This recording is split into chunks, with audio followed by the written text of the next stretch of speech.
What's up, YouTube? Your boy back once again with another sport topic, and today we're going to talk some football. Houston Texans football. Today we're going to break down the decisions that the Houston Texans made via the coaching staff, some of the changes that they made, and what does this mean not only for the 2020 season, but what does it mean going forward for the Houston Texans, and also other things that might be on the horizons and down the pipelines as far as coaching decisions and play call decisions and things like that. We're going to talk about, we're going to break this down, because I know a lot of people are like, hey, Spitz, man, we got a new defensive coordinator, you ain't made a video yet. I was waiting to see if any other changes was going to happen so I could do everything at one time, but it's been a couple days and no new news has happened yet, even though we still haven't filled our linebacker position. That's one of the linebacker coach position. That's one of the ones I'm waiting for, because I'm hoping that a Pacific guy that's on the coaching staff right now gets a job, former Houston Texan Brian Cushing, because I really want to see him coach that. But we're going to talk about it because, okay, so Romeo Cannell, retired / got fired, or whatever the case may be, and they bumped up Anthony Weaver to become the defensive coordinator. Anthony Weaver, former Houston Texan himself, also played for the Baltimore Ravens. He was the defensive end. He's been coaching the D-line for the past 2-3 years, if I'm not mistaken. And the D-line has done well under his tutelage. This is the thing. I'm hopeful when it comes to the decision, because y'all know I've been advocating for Rex Ryan to be our defensive coordinator. I want a whole new coaching staff, but I've been singling out Rex Ryan as the DC. And from what I'm hearing, that since he played under Rex, he likes Rex a lot. He might try to model his defensive game towards Rex. So if he does, I'm cool with that. If he does try to model his game towards a Rex Ryan's type style coaching staff and add his own little flavor to it, whatever the case may be. Of course, some things that they're going to do defensively via free agency, also during the draft, because that's really what they're more likely going to target is draft, and the free agency is going to be defensive players. So we got to see what happens, not only with the way he calls plays and calls the defense and how he runs his defense, also the personnel they bring in. So we're going to have to wait and see about that. Like I said, I would like to see, because they also fired the linebacker coach, I would like to see Brian Cushing take over for that, because, he did play outside linebacker his first couple of years, was Rookie of the Year, All-Pro as an outside linebacker, and then also became an All-Pro at the inside once Wade Phillips came and ran the defense. He was in the inside playing middle linebacker. So he knows it from both sides. So I would like to see him coach the linebackers, because, Vrabel did well when he was coaching the linebackers, and the linebackers play well. Now, at one point in time, I was saying we had the best linebacker group. That's part of the weakness on our defense to me is linebackers. I think he do well for Zach Cunningham, do well for Jacob Martin, helping these guys develop even more. So we're gonna talk about some free agent names and drafts when we get later to that time, when we get to February, March, April, when we start talking about drafts and free agency. We're gonna break down exactly targets and things like that. But this is what I want to talk about, because it's an elephant in the room that nobody's talking about. And from what's going on, from what I'm hearing, that Cal was very displeased with the 51 point performance they allowed for the Kansas City Chiefs. And that's the reason why it's going to be very defense centric. I know a lot of people wouldn't agree with that. And from a personnel standpoint, I get it. I think from a personnel standpoint, as far as drafting and free agencies, that's what they need to target is defense. I agree with that 100%. But man, this is not the Kansas City Chiefs situation, because I know people are already going to be saying, probably already typing in the comments right now, they look what Kansas City did. They got a new defensive coordinator. They brought in some people. They brought in some new defensive players, and they back to the Super Bowl. And they got to the Super Bowl. It's not the same situation. One, they went out and got Spagnolia. They went outside the organization. They ain't elevate nobody. They went and got somebody to coach the defense. Now again, like I say, if Anthony Weaver doesn't coach like Rex and coaches more towards Rex, I can get it. I can get with that. So, but that's remain to be seen. We don't know about that yet. We won't know that until the bullets start flying and we start watching preseason and regular season games and see how he coaches the defense. So we got to put that right there on the pause. We got to set this to the side. We're gonna figure out about that. But when it comes to the Kansas City Chiefs, remember they were a pre-snap penalty away from going to the Super Bowl last year. Not to mention, their quarterback threw for 50 touchdowns and 5,000 yards. That's the problem. That's the point I want to bring up. Because the elephant in the room is that the problem? And y'all know me, I've been talking about the secondary and this defense for a long time. Since I've been doing this channel for the past 3 years, I've been harping about and talking about the secondary. Y'all know the real problem really offense though? And I bet y'all like, we got Deshaun, what you talking about? Let me explain. It's not personnel. It's not personnel. But I'm about to explain something to you. Because we have a guy who's considered the offensive-minded head coach in Bill O'Brien. You know that he's yet to have a top 10 offense in any category. Since he's been here since 2014, his offense finished the season 14, ranked 17. Points per game, he was averaging 23.2 points, then ranked 14th in the NFL. That was his first year. Second year, 15, his offense was ranked 19th. Points per game was 19.9, and that was ranked 26th in the NFL. 16, the Brock Osweiler year. His offense was ranked 29th. His points per game was 17.9. That was ranked at 28. Now that's Brock Osweiler. So that's Brock Osweiler. Let's talk about the Deshaun era. His offense was ranked 12th. No, I'm sorry. His offense was ranked 20th. Points per game, 21.1, which is ranked 17. And most of it is because of the 6 games that he had with Deshaun Watson when they was averaging 34 points a game. But then Deshaun Watson got hurt, and we had in Tom Savage and other people, and that's why it went down. So, okay, cool. Now we get into the full years of Deshaun Watson. 2018, offense ranked 15th. Points per game, 24.1, was ranked as 12th. This past year, offense ranked 13th. Points per game, 23.9, was ranked for 12th. You have yet to crack the top 10. The closest you got to ranking as far as yardage, total offense, was 13th, which was this year.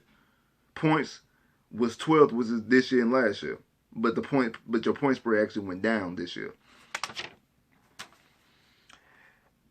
I'm not about to be a dead horse because y'all already know the side I'm coming from when it comes to Bill O'Brien, so we're not even gonna talk about that. But because obviously they're gonna continue to keep Bill O'Brien.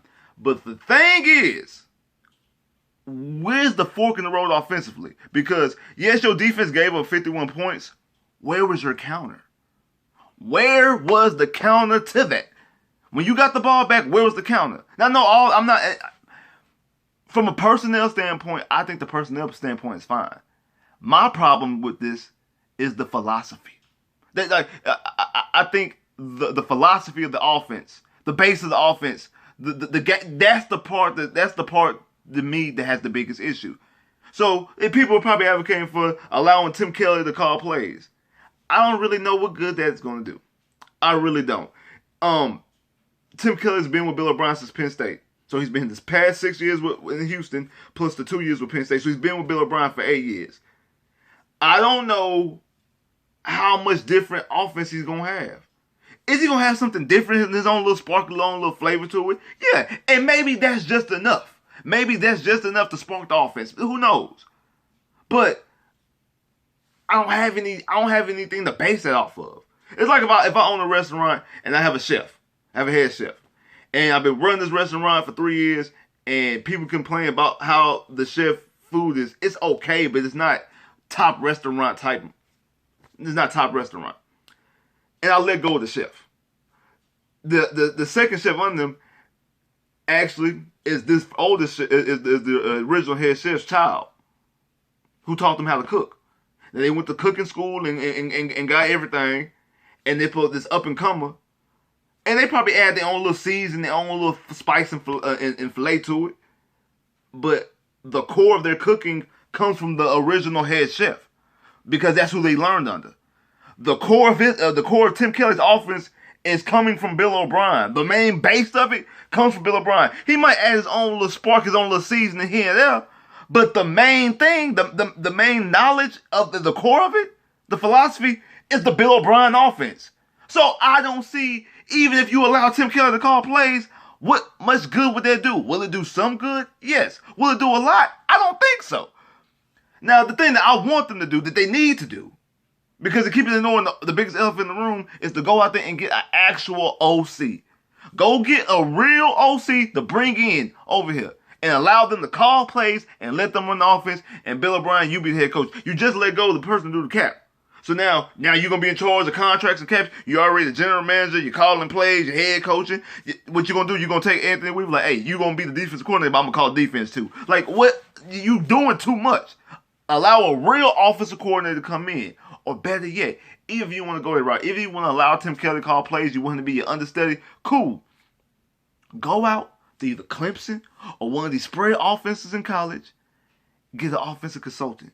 Y'all come together and y'all devise a game plan specifically for Deshaun Watson. That's what Baltimore did. After Lamar Jackson's rookie year, they went out and got Greg Roman, who was the OC for Kaepernick back in San Francisco. But they also went to Louisville as well. They didn't just use the Greg Roman Kaepernick offense. They went to Louisville and they went somewhere else too. And all summer they all worked together and came up with and created a complete game plan for Lamar Jackson. And what do you know? MVP. 14-2 season. Number 1 seed in the AFC. Now, when we got to the playoffs, it kind of fell short, and that's more so with the Lamar Jackson needs to learn and develop more as a pocket passer and not just rely on the running. But from what I'm saying, their offense was dominating all year long, and that falls on Lamar Jackson about him developing as a passer. We don't have to worry about that situation with Deshaun. We already know Deshaun's a passer. So what you need to do is devise a game plan so you can take the league by storm. Because think about this. The last 2 times that you played, the last 2 games that you played against the 1 and 2 seed, the AFC Championship, the AFC Divisional game against the Chiefs, and then the game you lost against Baltimore back in November, you allowed 100 points. I think it was 99 because I think Baltimore scored 48. I think that was 48-7. If I'm not mistaken. And then this one was 31 to 51 to 31. So we just sold 99 points. So just say 100. You allow 100 points. That's bad. And I understand you got to fix the defense. That's bad. But offensively, you only scored 38 points.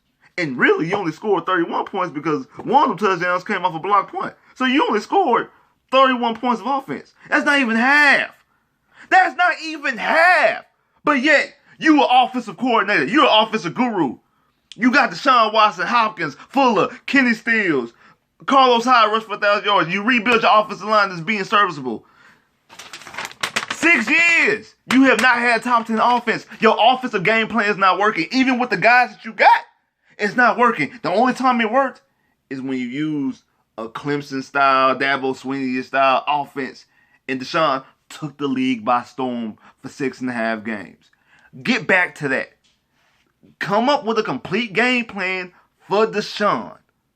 And allow him to use the best, use what he does well, and the things he don't do well. You hold those to the side. You cover those things up.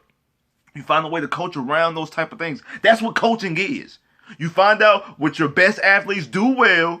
You use that to your advantage, and the things that they don't do so well, you find a way not to use those things as much. That way, those things get minimized. That way, the mistakes get minimized. That's what coaching is. That's what you do with coaching. And also, along the way, teach and help progress. Because I'm gonna be honest with you, under this certain format, like I said, it's not a personnel issue. I don't think you can get much more talented offensively. Yes, you can go out and get some other people.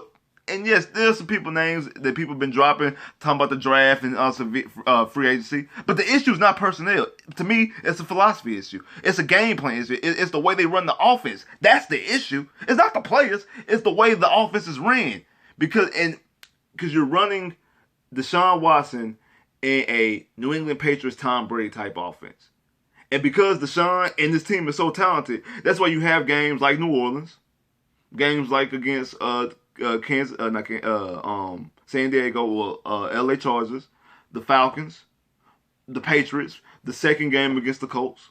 You have little spurts like that, but then that same token, you also have games like Denver, like Tampa Bay, like this past game against the Chiefs, like the first game against the Colts, like Jacksonville, like Carolina.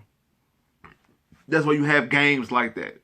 You have games like that because it's very, very stagnant. It's very old school. It's very archaic type offense. It's not new. It's not innovative. It's not You're not doing different type of motions like the RPOs. What happened to the RPOs? You was doing the RPOs at one point, and maybe that might be a credit to Tim Kelly, because maybe Tim Kelly was calling plays early on, because it seems like you had early on in the season, you had you had motions. I was just watching film. I was watching the second game against Jacksonville, and there was a lot of motion, a lot of misdirection, a lot of this. The game against the Falcons, same thing, a lot of different stuff going around right there. And that was a game that people was talking about that Tim Kelly was calling plays, and then Bill O'Brien said, no, I was still calling plays. So maybe I need to rewind that. Maybe it might be a Tim Kelly issue. Maybe it should just a Pacific game who's calling the game plan. Maybe that might be the case. But until proven otherwise, I'm going to go with the thinking that it's not. And I think they need to continue to devise a game plan specifically for Deshaun, and utilize that. And that's why you can have games, because of right now what you're doing is not working against the bar. The bar is Kansas City and Baltimore. They were the 1 and 2 seed, and the last 2 times you played them, you gave up 100 points, and you couldn't even score 50. You couldn't even score 40, but you gave up 100. Now again, defensively, yes, that does need a defensive facelift. But even with a defensive facelift, even if Anthony Weaver is what we think he is, and he's a good defensive coordinator, and they make some good splashy plays defensively, I mean, the free agency and draft picks, but the offense still plays the way we've been seeing it, the end result's still going to be the same. You can win the division, win a playoff game, and get to Kansas City or Baltimore and lose in the divisional round. Instead of the score being 51-31, it'll probably be 35-24. That'll probably be the game. 35-24. You give up 20 points less, but then you also don't you give up 20 less points than you gave up recently, but you still lose the game. The end result's still the same. The score looks closer. It's instead of it being the 20-point spread, you lose by 11. But the end result still is the same. You lost the game in the divisional round if the offense doesn't clean up. And it has the talent to clean up. You can't get more talented than this offense. But that's the biggest elephant in the room that people continue to gloss over. And I know a lot of people want to get rid of Bill O'Brien. I'm one of them. But even with you keeping him, there's other things that you can do to make this offense go. Give up your ego. Either bring somebody in, or y'all go find somebody and y'all work together and create a perfect offense for Deshaun Watson and these weapons and all the skill sets that he has, because he has a multitude of skill sets. Use it to your advantage. You have a top 5 quarterback in your hand. You have weapons galore. People talking about Kansas City and all their weapons. Texas got weapons too. You really, outside Kansas City, you can't get more gifted, talented offensively. I know, well, Cleveland got some weapons too offensively. I'm not gonna lie, they do got some weapons, especially with the running game. But you find it hard pressed. You can't go there out 32 teams in the field. From an offensive standpoint, you can't go past 5 without finding the Texans. The Texans are gonna be somewhere in there from a talent standpoint in the top 5. But yet your offense is ranked 13th and 12th in points. Come on. That has to be fixed. Like, subscribe if you haven't, comment below if you haven't, click that bell, get more videos. Hey, follow me on social media. Right here. Or it might be right here. I don't know where I put it. Somewhere on this. I put it somewhere on the screen. Either here or here. I don't know where I'm putting it. But, hey, follow your boy on Twitter and Instagram. Holla at me.